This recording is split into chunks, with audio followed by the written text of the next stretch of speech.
Welcome to the Magic, Money, and Marketing Podcast. I'm your host, Jennifer Donovan. I'm a wife, mama, dog mom, a 5-1 manifesting generator, Virgo sun, Virgo moon, and Sagittarius rising. I'm a former teacher turned multiple six-figure entrepreneur. And as a psychic business coach, I help entrepreneurs combine the woo and the work to make fuck tons of money in the most simple, fun, and aligned way. Let's get started. Hello, my loves. So today I want to talk to you about the thing that is costing you multiple five figures in your business every single month, potentially even six figures every single month. It's something that I see quite often as a psychic business coach, as a wealth activator. There are many times, of course, that, when somebody comes to me, a client comes to me, I'm telling them things that they don't know. And, a code needs to be activated, or we need to do something, some rearranging or activation within their DNA, or messages from spirit that they have no clue of. However, it is also very common that when I am going into sessions with clients, that I tell them things that they already know, that they know, like they've been getting the pull, the intuition, and they ignore it. So, for example, recently I had a client who, like, as soon as we got on the phone, Spirit was so freaking loud and was like, you need to talk to them about pricing. You need to go over their pricing. And so immediately I was like, oh, Spirit's loud. We need to go, give me all your pricing. And we went through it. And immediately I was like, yeah, Spirit is like telling me that these are not aligned, that these are way low. And I challenged them and I asked them, why are you pricing in this way?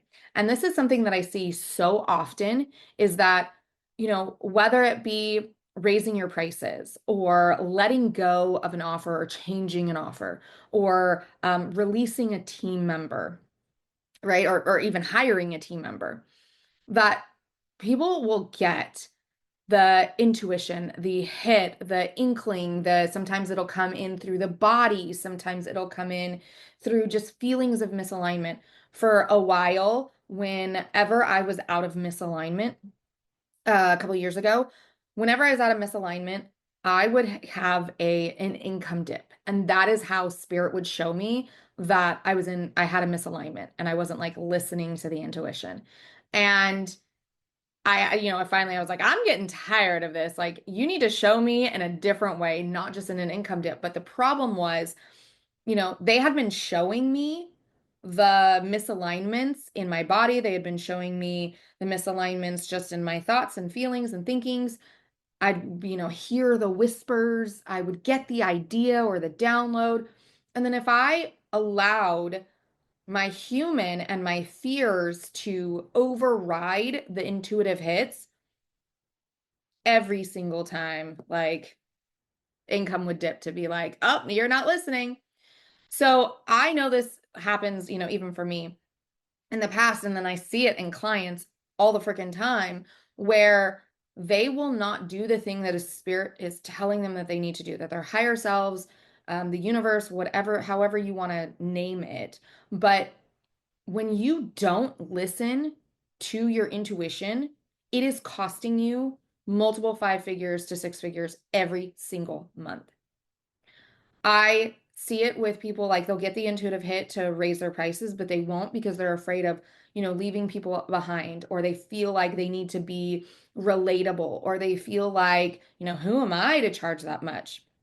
They won't let go of an offer or change an offer because it's making money and it's like, a good piece of their income, but it is no longer aligned with who they are now, right? Or they know that they need to hire a new team member, or they need to let go of a new team member, but they will resist that out of fear of, like, oh my gosh, I don't want to be mean and fire them, or like, I'm scared that this person, won't be good, and so I'm not going to hire. And every single time that spirit comes in and tells you, hey, this needs to change, and you ignore it, you are literally just letting go of multiple tens of thousands of dollars, multiple tens of thousands of dollars every single month.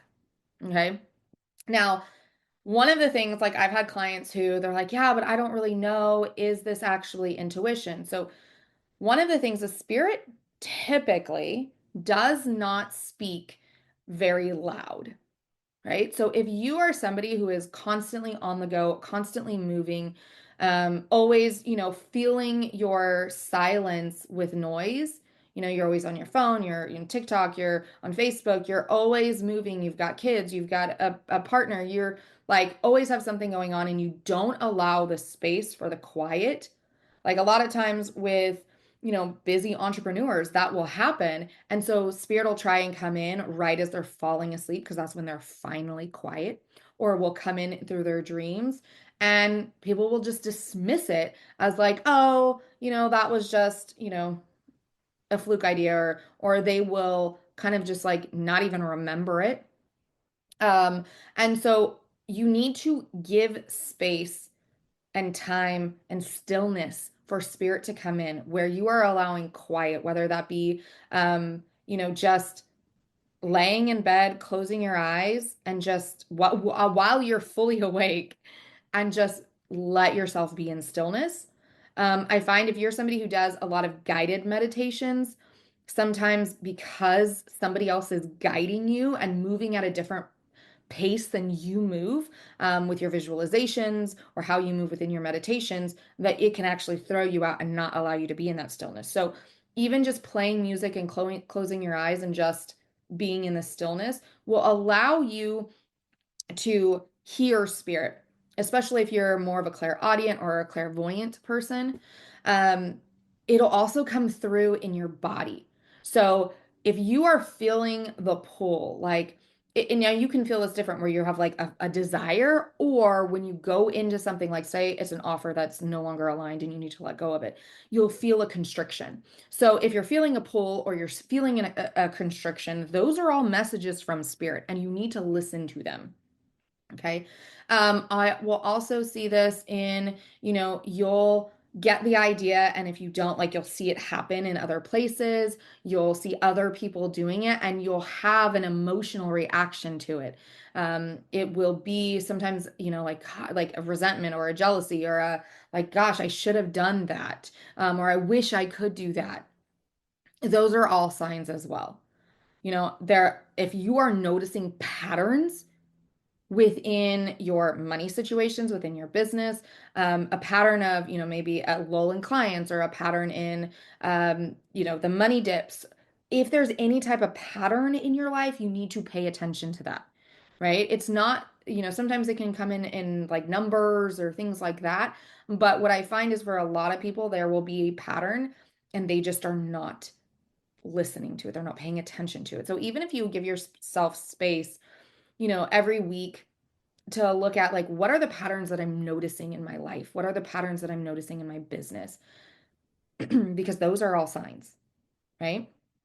So spirit's not going to yell at you, so you need to give space to and pay attention to the signs that they are giving it to you.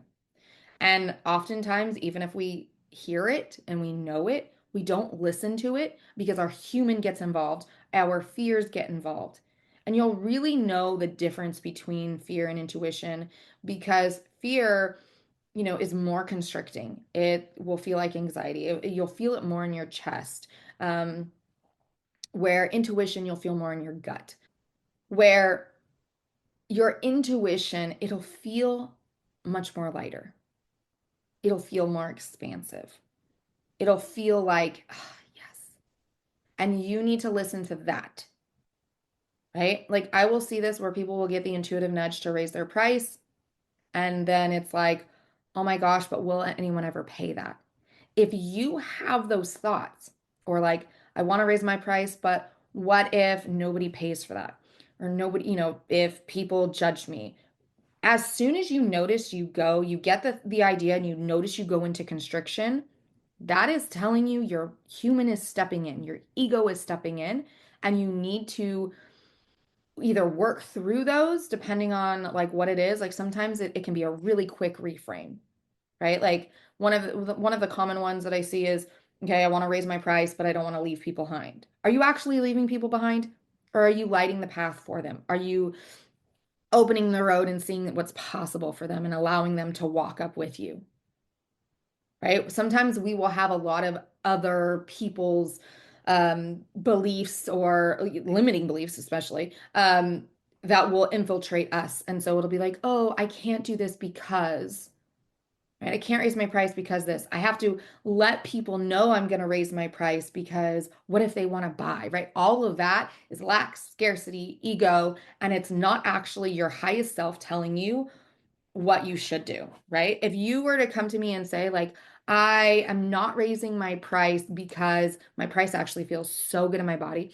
It like lights me up. I love doing it. I'm hitting my income goals. Everything is working. Then, yeah, duh, we don't raise our price, right? But if you're sitting here telling me I want, you know, 50, 60, 70, 80, $100,000 months, and we look at your numbers and you're like, yeah, well, I want to be relatable. And well, I think that, people will be mad and I shouldn't do it because I'm helping people. Like all of that nonsense is not your highest self coming through.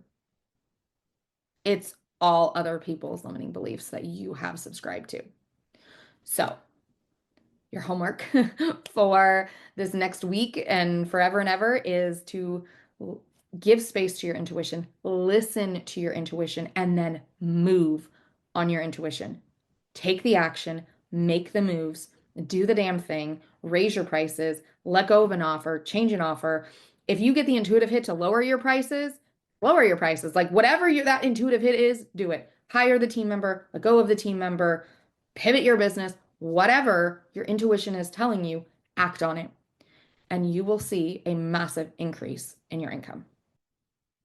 All right, my loves, I hope you're having the best day ever, and I'll see you next time. If you loved this episode, it would mean the absolute world to me if you let me know by sending me a message on Facebook or Instagram. Both are linked in the show notes, or rating and reviewing down below.